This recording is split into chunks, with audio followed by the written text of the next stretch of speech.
Sur Alsace 20, deux invités représentent Let's Play, une association qui a des grands projets, notamment sur Rio. On en parle aujourd'hui avec Stéphane et Arnaud. Arnaud, petit mot sur cette association Let's Play. Alors des petits mots, c'est pas compliqué. On va aller à Rio, dans une favelas, pour former des éducateurs et pour proposer des stages de foot aux jeunes de cette favelas. C'est vous, Stéphane, le président. Comment vous avez monté cela ? L'idée est arrivée il y a un peu plus de 2 ans maintenant, avec un petit groupe d'amis avec lesquels on avait envie de faire des projets de foot à l'international. Et puis très rapidement, l'idée de Rio est arrivée par rapport notamment à la Coupe des Confédérations l'an dernier, la Coupe du Monde qui arrivait cette année, les événements qui vont se passer aussi à Rio dans les prochaines années.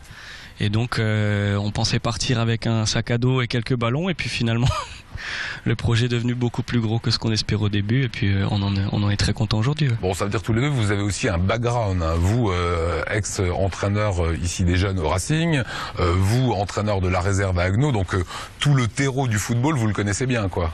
Ouais, l'idée était justement de pouvoir développer tout ce réseau, d'utiliser un petit peu tous les contacts qu'on a avec aussi les autres membres de l'association qui travaillent tous dans le marketing sportif ou dans l'univers du management du sport. Donc on met à profit nos compétences, nos réseaux et puis nos qualifications pour justement aider les petits enfants partout où on peut. C'était ludique, c'était intéressant, ils étaient à l'écoute, même si c'était pas facile, la barrière de la langue faisait que. Mais après le langage du football il est universel comme on dit, donc mais c'était vraiment intéressant. Vous êtes arrivé à leur ramener quoi ? J'ai l'impression déjà de la joie de vivre. Ouais. Même s'ils étaient déjà heureux, hein. Quand on les a rencontrés, c'était déjà heureux. Mais le fait d'avoir des éducateurs européens qui viennent chez eux, ils étaient vraiment fiers de voir que quelqu'un s'intéresse à eux. Donc j'ai envie de dire déjà ça, parce qu'après c'est sûr qu'on va pas leur apprendre à jongler. Hein. Ouais, c'est le pays du foot, quoi. On va pas leur apprendre à dribbler non plus, mais voilà, ils étaient contents que quelqu'un de l'extérieur vienne chez eux pour un peu taper le ballon avec eux, pour leur donner 2-3 cours, 2-3 conseils au niveau du football. Quand on voit Arnaud, deux petits Frenchies qui arrivent dans les favelas, vous êtes accueillis comment ? J'ai envie de dire les bras ouverts, c'était vraiment magnifique. On a eu heureusement quelques partenaires locaux aussi qui nous ont aidés à pousser les bonnes portes et puis à aller voir les bonnes personnes. Donc de ce point de vue-là, franchement, ça a été vraiment magnifique. On a passé des super moments avec les enfants de la favela. On a rencontré les gens justement qui vivent là-bas au quotidien, ceux qui sont leurs éducateurs aussi au quotidien. Parce que c'est un peu abstrait pour tout le monde ce que c'est une favela, comment ça fonctionne, comment on y vit. Et puis ils vivent en communauté, ils s'organisent entre eux pour organiser les premières nécessités, et puis ensuite tout s'organise comme dans un petit village, que ce soit les aspects sociaux, le sport, la culture, l'économie, tout est fait comme sur un espèce de microcosme communautaire. Et ça marche. Hein. Et ça marche plus ou moins bien dans différentes favelas, mais en tout cas ils sont tous là et ils montrent pas qu'ils sont si malheureux que ça finalement. Donc c'est retour maintenant dans 10 jours, hein. Vous allez voir, j'imagine, quelques matchs de la Coupe du Monde, non ?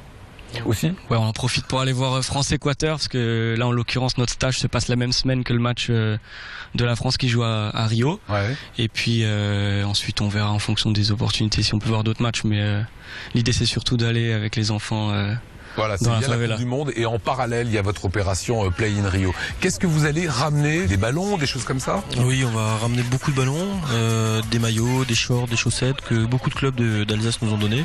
Également des institutions, hein, avec l'UEFA qui a donné du matériel. Ils ont été généreux.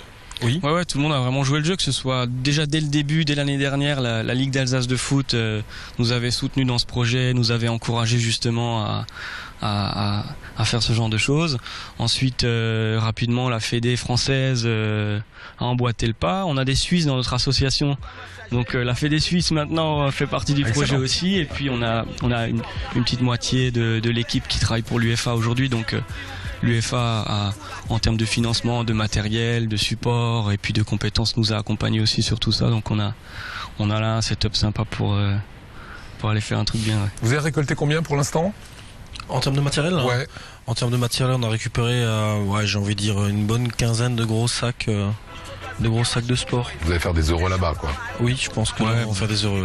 L'UEFA a offert à peu près 200 ballons de foot, on a à peu près 500 chasubles, on a des plots, des coupelles, des maillots, tout ce qu'il faut pour être heureux sur un terrain. Voilà, c'est porté par deux Alsaciens, ça fait partie des projets qu'on aime évoquer sur Alsace 20. Bonne route, bonne Coupe du Monde et bon Play in Rio, les gars. Merci beaucoup.